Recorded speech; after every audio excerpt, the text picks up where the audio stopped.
well, being in Atlanta all this time and then going to Nashville, where it's predominantly white. One, they go home at 5 and 6 o'clock when they're producing because they go home to their families. Being a country singer, if you are a singer in country music, you're a man. If you are not married, it is not respected. Family is respected in country music in that space. But in our space, we are singing about side chicks. We are glorifying a lot of women. That's not what happens in Nashville. You can't call a woman a bitch, a hoe in Nashville because they'll never even listen to your music and your professional career will suffer. At what point in the Black community do our men create real homes? And even talking, just our first time talking, and you said you didn't even mean for that to happen. Life happens. I'm not here to judge life. I'm looking at a successful Black man that has the ability to literally turn the narrative on Black family, you know? Mm-hmm. And my grandfather, I watched my uncles and everything. My whole family, they're married. I'm not the girl who didn't see what a man creating a Black family is supposed to be. So I'm asking right now, Black men, I got to tell my Black men to really step up for Black women and create families. Yeah. It's really not cool. Black men are attacking Black women. And it's not a cool, they're not creating homes. They're creating babies everywhere. I'm just not going for it, bro. Honestly, listen, she looked good in her hookup, and I understand that she's being emotional right now.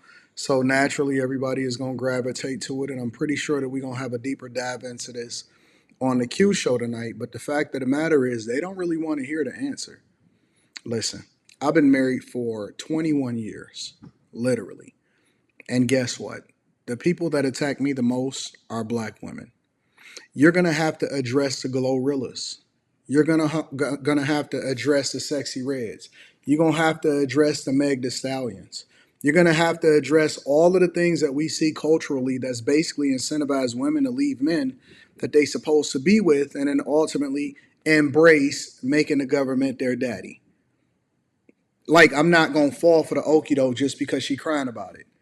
And so if we going to have a real conversation, if we going to be honest about the truth of what's really going on with the families, like, we've broken down the statistics. I've already emphasized that the overwhelming majority of Black men take care of their children, and they not just having willy-nilly children everywhere and it's just playing along to get along.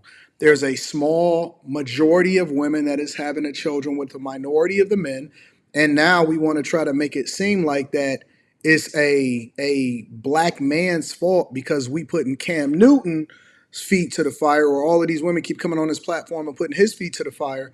But that's not the reality for what really happens inside of our culture. What happens inside of our culture is, of course, you're going to have some bad actors. But I say this often, and I say, yo, I can fix 98, 99% of all men, and a 1 to 2% of men can still populate the overwhelming majority of women. And if you want to solve for a problem, then you have to address the people that are opening up their legs and having the majority of the children out of wedlock instead of the men that are doing the thing that's responsible. And you can't just take a sports figure and say, I mean, yeah, you can say, yo, Cam, why you doing this, or why you ain't doing that, or whatever, so on and so forth.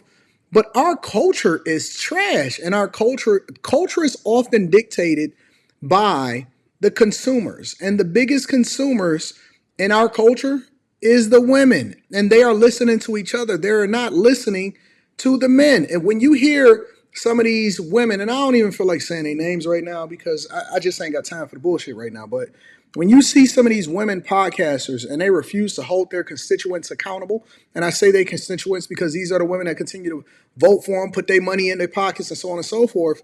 And we now see the pedestalization of single women, even in politics, with the Jasmine Crockett's and the AOCs and all of that stuff. What do you think is going to happen when y'all divested yourselves against y'all men and then y'all started embracing the federal government for y'all for what it is that y'all got going on? And contrary to popular belief, some of the most successful men, it don't have nothing to do with marriage nowadays. As far as the entertainers is concerned, it has more or less to do with whether or not you resonate with your audience. And guess what? The reason why the black community they resonate so well with the disasters and stuff that's happening is because that's our reality. That is our reality. Real talk. It's not cool. And I'm asking you, other successful black men, to be, you have to set an example as leads. The cute social media back and forth on black women. Black women are strong. Black women are where you come from, this and that.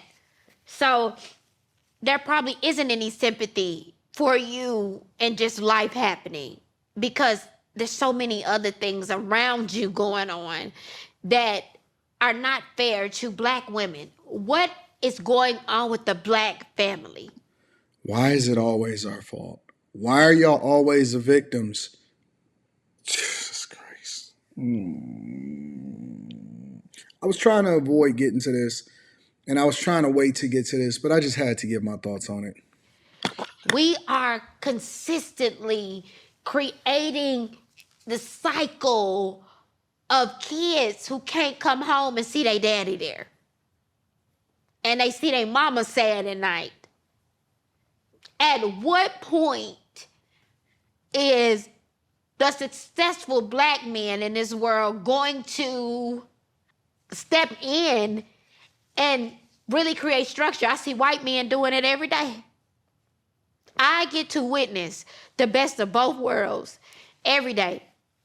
Getting on stage singing R&B, being here in Atlanta, I get to sing R&B, but then I get to go to Nashville and be like, you mean you ain't staying out till 6 in the morning? You gonna go home to your family? You gonna write this song and leave at 5 and 6 because you gonna take care of your family and your wife? At what point? At what point do the successful black men build black families? We ain't gonna ever have a black family if y'all don't do it. So, all right, and I may not be as familiar as some of y'all may be. Is K Michelle married?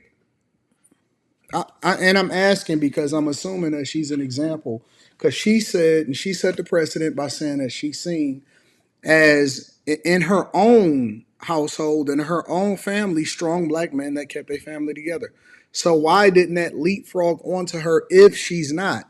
And I'm not saying that she is and she isn't because I mean I think that I remember her having a kid, so her kid got to be pretty big or pretty grown at this point. But you know, I'm trying to figure out if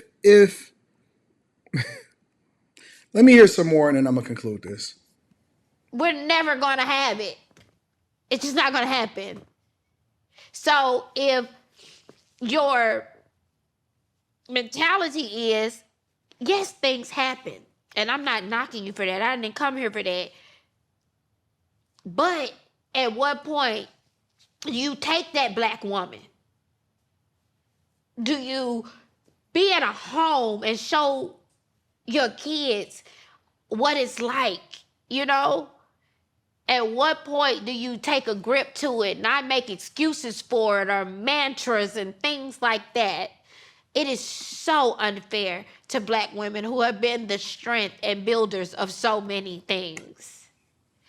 And I know life happens. You can't be with somebody you don't want to be with or whatever, but my grandparents did it. My grandfather, What 92, about died when he was you? 92, my best friend. I never seen another type of man. That's why I've turned down 3 rings because they wasn't like my grandpa.